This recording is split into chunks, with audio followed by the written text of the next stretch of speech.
انبیاء اور رسول بھیجے جو ہمارے پاس اس کا پیغام لے کر آتے رہے کہ یہ اصل میں یہ کرو گے تو اللہ راضی ہوگا، یہ نہیں کرو گے تو اللہ تعالیٰ ناراض ہوگا، اور یہ افعال وہ ہیں کہ جن کے کرنے سے اللہ ناراض ہوتا ہے، ان سے بچو گے تو اللہ راضی رہے گا۔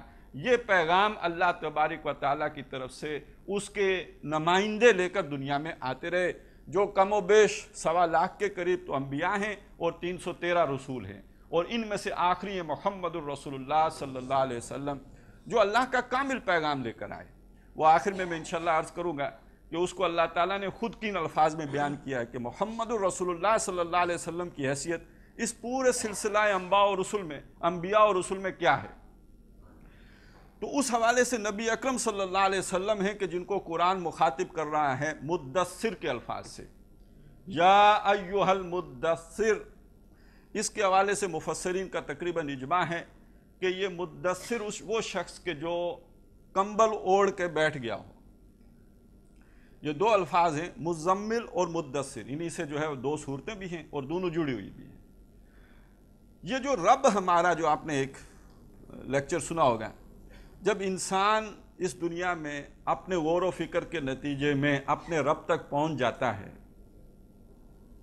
تو جو اس کے ساتھ اس کی محبت ابھر کے سامنے آتی ہے تو یہ دنیا ہیچ ہو جاتی ہے۔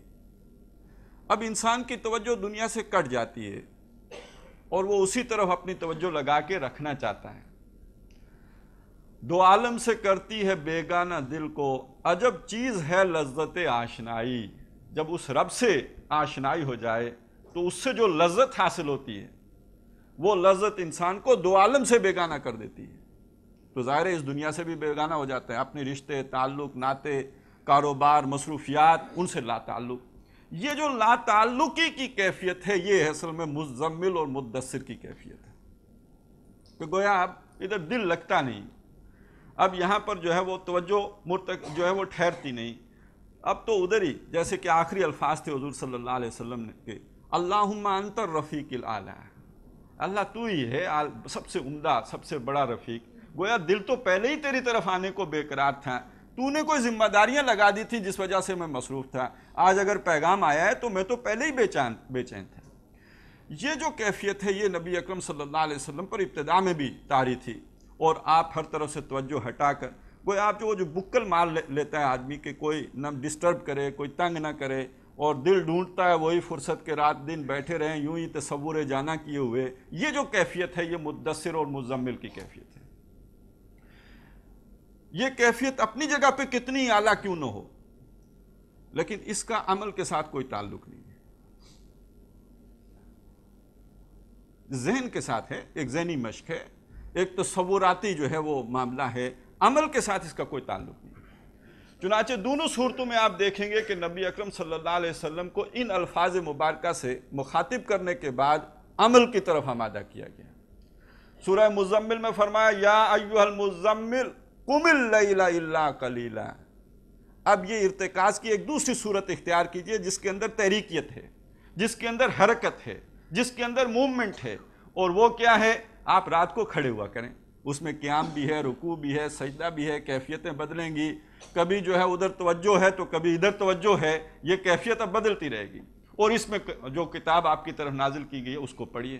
یہ ابتدا ہے اس عمل کی طرف متحرک کرنے کے لیے، اس لیے کہ آپ ابھی اس کیفیت میں ہیں، لیکن اس سے آگے تو آپ پر ہم ایک بہت بھاری بوجھ اتارنے والے ہیں، بہت بھاری کام، بہت بھاری ذمہ داری، بہت بڑی جو لیبر ہے وہ آپ کو کرنا ہے، اس کے لیے ابھی سے جو ہے اس کام کا آغاز کر دیجئے۔ گویا یہ تعلق مع اللہ کی بات نہیں ہے، بلکہ یہ کہ حرکت کی طرف پہلا قدم ہے جو رات کا قیام ہے۔ تعلق مع اللہ تو مزمل اور مدثر کے الفاظ میں جھلک رہا ہے کہ موجود ہے، اسی طرف توجہ لگانا چاہ رہے ہیں، لیکن یہ کہ اب عملی اقدامات کی طرف پہلا قدم یہ ہے کہ اب نماز، اور وہ بھی رات کی، اور وہ بھی 1/3 رات یا 2/3 رات یا نصف رات، یہ کیجئے، اس لیے کہ ایک بڑی بھاری ذمہ داری آپ کی طرف آنے والی ہے۔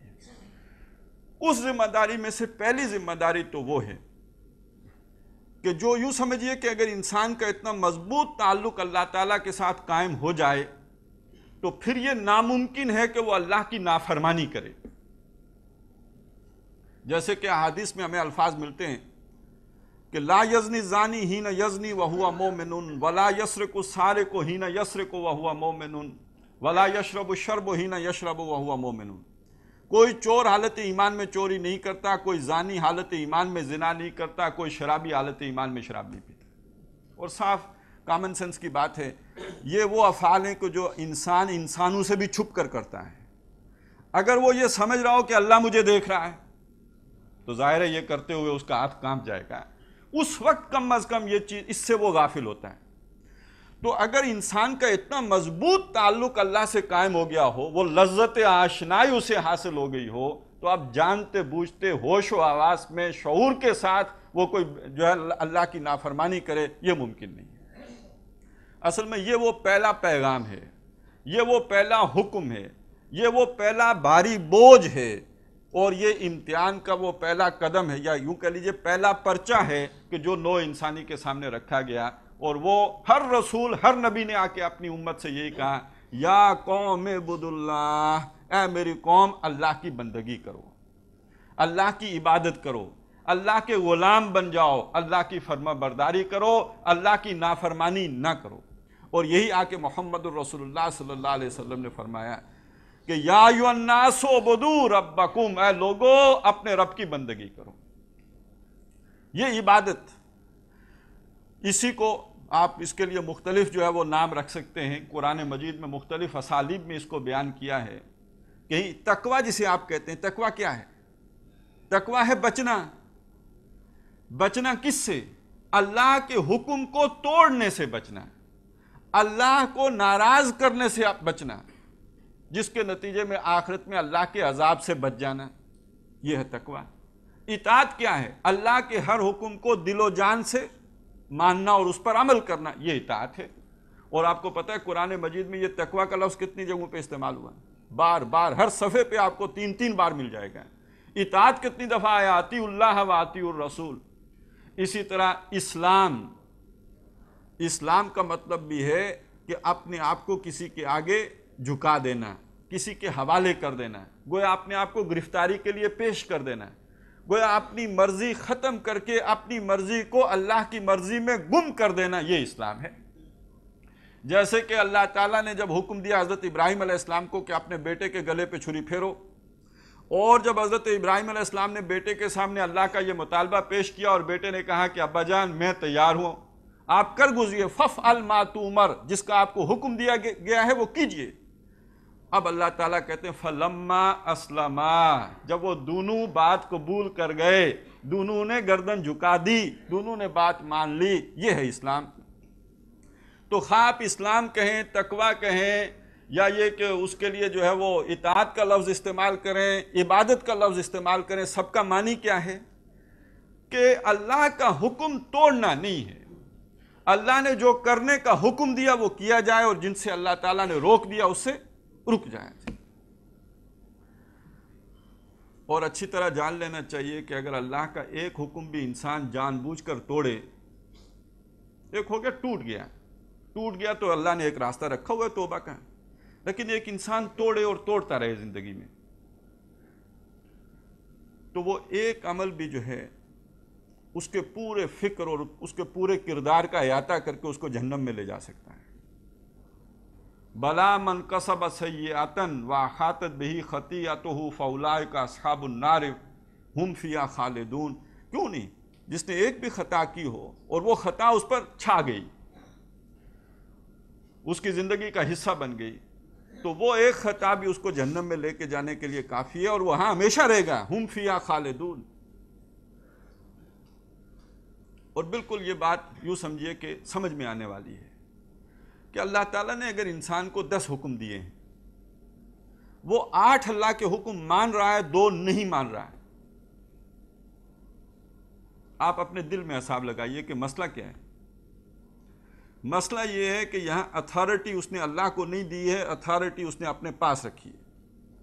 अल्लाह के वो 8 अहकाम जो उसके नफ्स पर गरान नहीं थे वो उसने मान लिए, और वो 2 हुक्म जो किसी वजह से उसे तंग करते थे, जो उसके लिए खिलाफ थे, उसके नफ्स के तकाजे के खिलाफ थे या उसके माहौल के खिलाफ थे, वहां उसने अपनी अथॉरिटी इस्तेमाल कर दी कि ये 2 में नहीं मानने।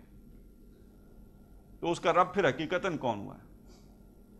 अल्लाह हुआ या उसका अपना नफ्स? अफराइत मन इत्तखज़ इलाहहु हवाहु, आपने देखा नहीं उसको कि जिसने अपना इलाज